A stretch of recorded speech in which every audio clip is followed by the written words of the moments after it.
Welcome to I dream. నేను Udayasri. Diabetes, BP ఇవి రెండు చాలా సర్వసాధారణం అయిపోయాయి. వన్స్ ఇవి మనకి వచ్చాయనుకోండి, ఇంకా జీవితాంతం మెడిసిన్ వాడడమే తప్ప ఇంకో ఆప్షన్ లేదని చాలామంది అనుకుంటూ ఉన్నారు. అసలు డయాబెటీస్, బీపీని కంప్లీట్గా రివర్స్ చేయొచ్చా?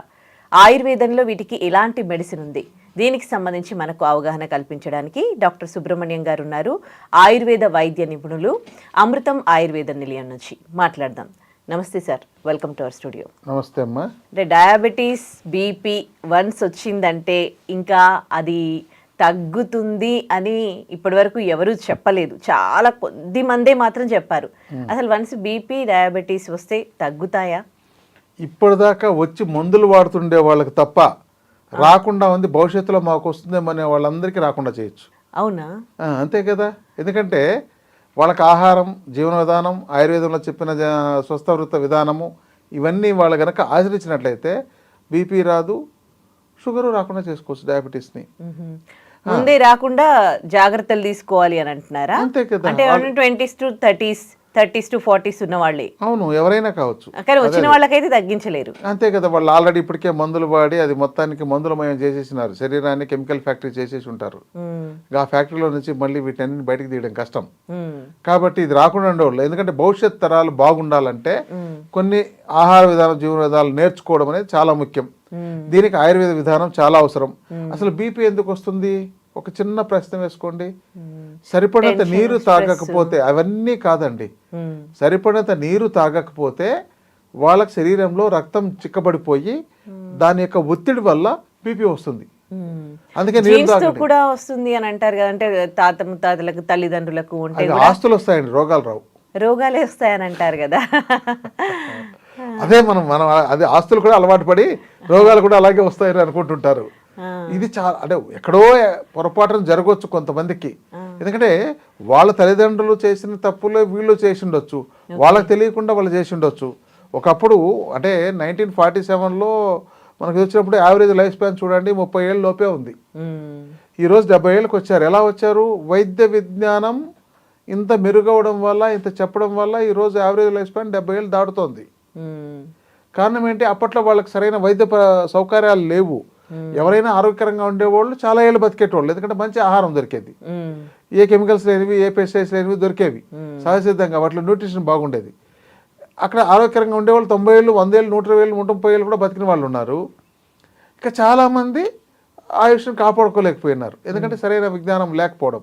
ఇప్పుడు అన్నీ అందుబాటులోకి వచ్చాయి కాబట్టి ఇప్పుడు ఒక మంచి ఆహార విధానాన్ని, అంటే మంచి మిల్లెట్స్ కావచ్చు, లేకపోతే రకరకాల, ఇప్పుడు మనకు గ్రెయిన్స్గా తీసుకున్నట్లయితే 200-300 రకాలు అందుబాటులో ఉన్నాయి. మన వాళ్ళు 2-3 రకాలు మాత్రమే వాడుకుంటున్నారు. నీళ్లు తాగండి తాగండి అని ఇప్పుడు అందరూ చెప్తున్నారు. ఇప్పుడు కొంతమంది తాగి బీపీ తొందరగా తెచ్చుకోకుండా ఉండే వాళ్ళు ఉన్నారు. అలాగే మధుమేహం, షుగర్ తింటే డయాబెటీస్ పెరుగుతుందేమో, అది వచ్చేస్తుందేమో అని ఇప్పుడే షుగర్ దానికోసం దూరంగా ఉండేవాళ్ళు, కాపాడుకుంటే వాళ్ళు ఉన్నారు. బ్లాక్ షుగర్ అని వాడుతున్నారు, హనీ వాడుతున్నారు, బెల్లం వాడుతున్నారు, ఆర్గానిక్ అని ఇలాంటి వాటిని ప్రయత్నం చేస్తున్నారు. వాళ్ళకి అసలు తెచ్చుకోలేకుండా కాపాడుకుంటున్నారు. ఎంతో మంది కంట్రోల్లో ఉన్నారు. అందుకని వచ్చేసి ఇప్పటికే మందులు వాడుతున్న వాళ్ళని మనం ఏం చేయలేకపోవచ్చేమో, కానీ అంటే వాళ్ళని కూడా అదుపులోకి ఆయుర్వేద మందులతో తీసుకురావచ్చు. కానీ దాంతో ఇప్పటికే మందులు వాడి కొన్ని సైడ్ ఎఫెక్ట్స్ వచ్చిండే వాళ్ళు ఉంటారు. ఎగ్జాంపుల్, డయాబెటీస్ అయితే పెరిఫెరల్ న్యూరోపతి ప్రాబ్లం వచ్చేస్తుంది, కాళ్ళల్లో తిమ్మిర్లు, మంటలు, ఇవన్నీ. డయాబెటిక్ రెటినోపతి వస్తుంది, కంటికి సంబంధించిన సమస్యలు. ఇక మిగతాది హార్ట్కి సంబంధించి అన్ని ఆర్గాన్స్, ఇన్నర్ ఆర్గాన్స్ అన్నిటికి సంబంధించి కూడా రకరకాల రోగాలు వచ్చే అవకాశాలు ఉన్నాయి. ఇది మందులు వాడడం వల్ల వచ్చిన ఎఫెక్ట్ అని వాళ్ళే చెప్తున్నారు, ఎక్కువ కాలం పాటు వాడడం వల్ల. లేకపోతే ఇంకొకరు ఆయుష్ తక్కువ కాబట్టి, లేదంటే ఆయుష్ అయిపోతుంది, ఇది మందులతోనే ఎందుకు మనం ముడిపెట్టాలి అని అనేవాళ్ళు రకరకాల ప్రశ్నలు ఉంటున్నాయి. కానీ రాకుండా కాపాడుకున్న వాళ్ళు చాలా మంది ఆహార జీవన విధానంతోనే కాపాడుకున్న వాళ్ళు చాలా మంది ఉన్నారు. కొంతమంది బ్రేక్ఫాస్ట్ చేస్తారు, కొంతమంది బ్రేక్ఫాస్ట్ చేయరు, ఏమైనా లిక్విడ్స్ అట్లాంటివి తీసుకుంటూ ఉంటారు. అసలు ఆహార విధానం అనేది మార్నింగ్ నుంచి ఈవినింగ్ వరకు ఎట్లా ఉండాలి? మార్నింగ్ బ్రేక్ఫాస్ట్ లేకుండా, అంటే ఆకలి వేసినప్పుడు తినాలి అని కొంతమంది చెప్తారు, లేదు పొద్దున, మధ్యాహ్నం, రాత్రి 3 పూటలు తినాలని కొంతమంది చెప్తారు. అసలు అంటే నలుగురు 4 విధాలా చెప్పేసరికి ఎలా తినాలి ఏంటనే దానికి సంబంధించి ఎవరికి ఒక క్లారిటీ అనేది రావట్లేదు. అవును, చాలా మంచి ప్రశ్న అండి మీరు అడిగింది. ఇప్పుడు ఆకలి వేసినప్పుడే తినాలి కదా. ఆకలి లేనప్పుడు ఇంతకుముందు తిన్న జీర్ణం కాకుండా ఉండగానే ఇంకెవరో తెచ్చిచ్చారు, స్వీట్ ఇచ్చారు, లేదా ఫంక్షన్ అయింది అని చెప్పని తినడం కరెక్ట్ పద్ధతేనా? కాదు కదా. ఆకలి వేసినప్పుడే తినాలి. రెండవది, బ్రేక్ఫాస్ట్ ఏం తినాలంటే ముందు మనకు ఒక ప్రకృతి ఆహారం ఇచ్చిన విధానాన్ని పరిశీలించండి. మనకు ఇమ్మీడియట్గా తినగలిగేది ఏమున్నాయి మనకు? ఒకవేళ వెంటనే మీరు తినగలగాలంటే ఫ్రూట్స్. ముందు మీరు ఫ్రూట్స్ తినండి. ఉదయం లేవగానే మీరు ఫ్రూట్స్ తినండి. మధ్యాహ్నం గింజ ధాన్యాలు, ఆకుకూరలు ఇవి మీకు అందుబాటులో ఉండి మీరు తీసుకొని తినండి. సాయంత్రం మీరు కూరగాయలు మీ యొక్క తోటలోనో మీరు ఎక్కడో సెలెక్ట్ తీసుకొచ్చి కోసి దాన్ని ఫ్రైలాగా చేసుకుంటారా, ఉడకబెట్టుకుంటారా, మసాలా పెట్టుకుంటారా, వాటిని తినండి. ఇది ఎవరికి మామూలుగా ఇలా సోఫిస్టికేటెడ్గా పనిచేసుకుంటూ ఆఫీసుల్లో తిరుగుతూ ఏదో చిన్నపాటి జాబ్స్ చేసుకుంటున్నో లేకపోతే ఎక్కువ శ్రమ లేకుండా ఉండే వాళ్ళు చేసుకునేది. బాగా శ్రమ చేసే వాళ్ళు అయితే వాళ్ళు తినొచ్చు, 3 పూటలు తినొచ్చు, అవసరమైతే 4 పూటలు తినొచ్చు. కానీ కొంతమంది ఎక్కువ గ్యాప్ ఇచ్చేసి ఎప్పుడు ఉదయం నుంచి తినకుండా సాయంత్రం ఒకేసారి పొట్ట సాగిపోయేటట్టు తిన్నారనుకోండి, పొట్టలు సాగిపోతాయి. కొంతమంది ఏమో నీళ్లు కూడా అంటే 5 లీటర్స్ ఎవ్రీడే తాగాలంటారు. అలా ఏం లేదండి, దాహం వేస్తూనే ఉంటుంది, తెలుస్తుంటుంది. దాన్ని బట్టి మనం నీటిని తీసుకోవాలి. అంతేగాని అలాని పర్టికులర్గా రోజుకు 5 లీటర్లు తాగాలని బలవంతంగా అతిగా పానం చేయడం కూడా ఒక రాంగ్ అయిన కాన్సెప్టే అనమాట. అందుకని ఇక్కడ సత్యం ఒకటి ఉంటుంది, నిజాలు ఒకటే ఉంటాయి, అబద్ధాలు అనేవి చాలా లక్షల్లో చెప్పచ్చు. అందుకని మీ శరీరం ఏది అడుగుతుందో అది ఇవ్వండి. నీరు అడుగుతుంది, ముందు నీరు ఇవ్వండి. ఆహారం అడుగుతుంది, ఆహారం ఉదయం లేవగానే మీరు ఇప్పుడు లేవగానే వండుకొని తినేయడానికి మీకు 8 గంటలకో 9 గంటలకో పట్టొచ్చు టిఫిన్ తయారవడానికి. కానీ మీకు అప్పటికి ఆకలేస్తుంది అనుకోండి, అప్పుడు ఏం చేయాలి? మీరు రెడీమేడ్గా ఫ్రూట్స్ ఉండేవి మీరు పెట్టుకొని తీసుకోవాలి. లేదంటే మనం ముందు రోజు ప్రిపేర్ చేసుకున్న జావల్ లాంటివి తీసుకోవాలన్నమాట. మనకు సద్దన్నము కాన్సెప్ట్ ఉంది కదా ఇప్పుడు, సో అలాంటివి తీసుకోవచ్చు. ఇక మధ్యాహ్నం మంచి లంచ్ చేయండి, రాత్రి బాగా ఫైబర్ ఉండే ఆహారం తీసుకోండి. అందువల్ల ఉదయం లేవగానే సక్రమంగా విరేచనం అవుతుంది. ఈ గ్యాస్, ఎసిడిటీ, ఇండైజెషన్ లాంటివి రాత్రి ఈ యొక్క మాంసాహారాలు కానీ ఎక్కువ ఆహారం కానీ మిక్స్డ్ పదార్థాలు కానీ తింటే రాత్రిపూట సక్రమంగా జీర్ణం కాక ఉదయం సరిగ్గా విరేచనం కాక శరీరంలో ఆహారం కూలిపోయే అవకాశాలు ఉంటాయి. అందుకని మంచి ఆహారాన్ని మనం సెలెక్ట్ చేసుకోవడం, సరైన జీవన విధానాన్ని ఆచరించడం ద్వారా అసలు రాకుండా కాపాడుకోవచ్చు. ఇంకోటి అంటే మీకు షడ్రుచులు ఉన్నప్పుడు మీరు ఒకే రుచికి ఎక్కువ ప్రాధాన్యత ఇవ్వడం కూడా తప్పు. ఇదన్నీ సింపుల్గా అందరికీ అర్థమయ్యే విధంగా చెప్పడానికి చెప్తున్నా అండి. ఇక మళ్ళీ ఇది డయాబెటీస్ అంటే డయాబెటీస్ 2 రకాలు, దాంతో మళ్ళీ ఇంకొక అదనంగా వచ్చే 2 రకాలు, టైప్ 1, టైప్ 2, అది గెస్టేషనల్ డయాబెటీసు, జూనియల్ డయాబెటీసు, ఇలా ఒక ఇది చెప్పారు. మాకు ఆయుర్వేదంలో ఒక 20 రకాల మధుమేహాలు చెప్పారు. దాంతో ఒక 16 రకాల మధుమేహాలు అనేవి తగ్గుతాయి, ఒక 4 మేహాలు తగ్గవని చెప్పే విధానం ఇవన్నీ ఉంది. ఈ సబ్జెక్ట్ అంతా సామాన్యులకు అవసరం లేదనమాట.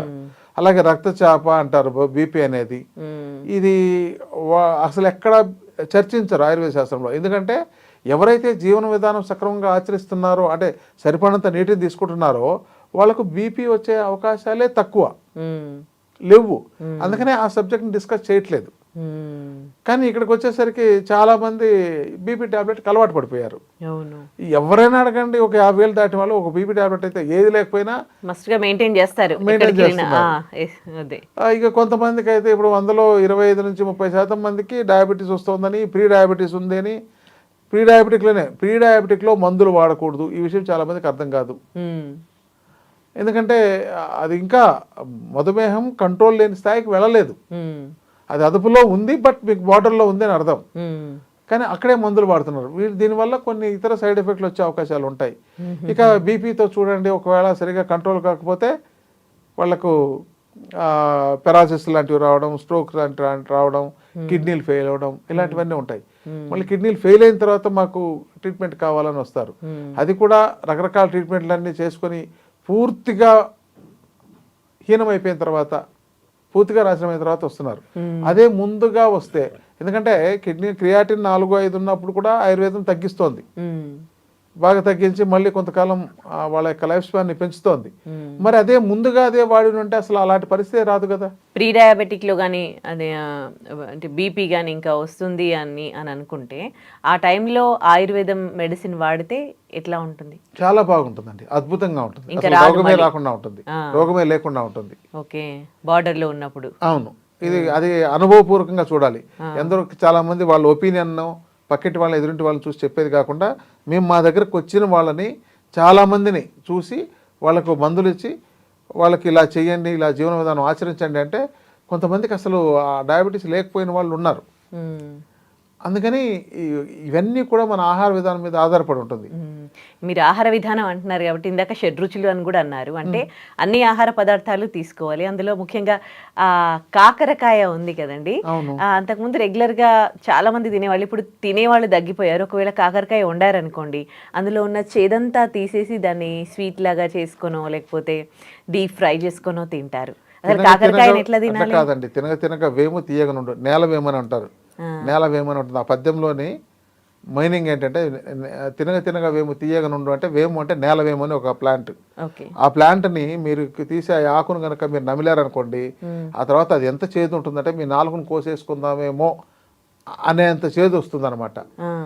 అదే దాన్ని ఎందుకు చెప్పారంటే తినగా వేము తీయగనుండు అంటే కొన్ని రోజులకు అది వాడేది అలవాటు అవుతుంటే ఆటోమేటిక్గా అన్నీ బాగుంటాయి.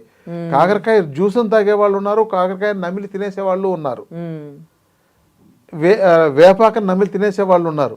మరి వాళ్ళకి మాత్రం బాగుంటుంది, మిగతా వాళ్ళకి ఎందుకు లేదు? వీళ్ళు ఎంతసేపు తీయటి పదార్థాలని బాగా అలవాటు చేసి ఆ టేస్ట్ బడ్స్ అన్ని వాటినే యాక్సెప్ట్ చేసేటట్టు చేశారు కాబట్టి, లేదంటే కారం తిని దాన్నే యాక్సెప్ట్ చేసేటట్టు చేశారు కాబట్టి మీరు అన్ని రుచుల్ని అంటే చేదు ఒకరిని చిన్నప్పటి నుంచి అలవాటు చేస్తురండి, మీ పిల్లలకి ఇస్తురండి, పెద్దవాళ్ళు అయిన తర్వాత దాన్ని వాళ్ళు ఏ భేదభావం లేకుండా తినగలుగుతారు, అన్నిట్లాగానే తినగలుగుతారు. అందుకని మళ్ళీ ఆ చేదు దాన్ని తీయగా చేసుకోవడం, దానికి బెల్లం కలిపి తీసుకోవడం ఇదొక తినడం కూడా వేస్టే కదా, ఇంకా అంతే కదా మరి. కాబట్టి ఆ చేదు పదార్థాలు, అందుకని ఆయుర్వేదంలో ఆకుకూరల్లో చాలా వరకు చేదు ఒగరుండేవి కూడా ఉంటాయి, వాటిని ఎక్కువ అలవాటు చేయాలి. ఈ ఆకుకూరల్ని ఎవరు వాడట్లేదు, ఒక 5-6 రకాలు 10 రకాలు మహా అంటే. మనకు అందుబాటులో 350 రకాలు ఉన్నాయి. 350 రకాలు. మరి ఎంతమంది సేకరించుకున్నారు? ఎంతసేపు ప్రతి వ్యక్తికిను ఆకుకూరలు అంటే పాలకూర, తోటకూర ఇవి తెలుసు తప్ప ఇంకా అంతకు మించి ఇంకా. అవును, అందుకని వీటిని రాకుండా ఇప్పటిదాకా రాని వాళ్ళు రాకుండా కాపాడుకోవచ్చు, భవిష్యత్తులోనే లేకుండా చేసుకోవచ్చు. ప్రారంభ స్థాయిలో ఉండే వాళ్ళు కూడా కంట్రోల్ చేసుకోవచ్చు, అది రాకుండా లేకుండా చేసేసుకోవచ్చు. తీవ్రమైన స్థాయిలో వాళ్ళకు లక్షణాలను బట్టి ఇతర వ్యాధులు అంటే ఇతర డెవలప్ అయ్యే సమస్యలు అంటే ఇప్పుడు న్యూరోపతి ప్రాబ్లమ్స్ కానీ, రెటినోపతి ప్రాబ్లం కానీ, ఇంకా ఇతర ఇన్నర్ ఆర్గాన్స్ అంటే హార్ట్, లంగ్స్, లివరు, కిడ్నీస్ వీటికి వచ్చిన సమస్యలు ఏమైనా ఉన్నట్లయితే, బ్రెయిన్కి ఏమైనా సమస్యలు వచ్చినట్లయితే దానికి తగిన మందులు తీసుకొని వాళ్ళు మేనేజ్ చేయడమే తప్ప వాళ్ళు మళ్ళీ రివర్స్ చేసేయడం కష్టమవుతుంటుంది. అందుకని ప్రారంభంలో మంచి చికిత్స చేసుకొని తగ్గించుకోవచ్చు, రాకుండా ఆహార జీవన విధానాన్ని ఆచరించి కాపాడుకోవచ్చు. And for more videos, please subscribe to iDream. Please subscribe to iDream. Please subscribe iDream. And please subscribe to iDream. For more videos, subscribe to iDream. please like, share and subscribe to the channel. Congratulations, iDream. Subscribe to iDream. Subscribe to iDream. So subscribe to iDream Media. iDream ki iDream team andarki huge congratulations. Please subscribe iDream Media. Please subscribe to iDream. Subscribe iDream. Please subscribe to iDream. iDream అంటే నా కళల ఛానల్ను subscribe చేసుకున్న నోరు తిరుగుతలేదు, మీరైతే గంట గుర్తు కొట్టండి. For more such videos, please subscribe to iDream. Subscribe to iDream. Please subscribe to iDream. Please subscribe iDream Media. Please do subscribe to iDream. Please subscribe to iDream Media. For best entertainment and information, please subscribe iDream. And don't forget to subscribe to iDream.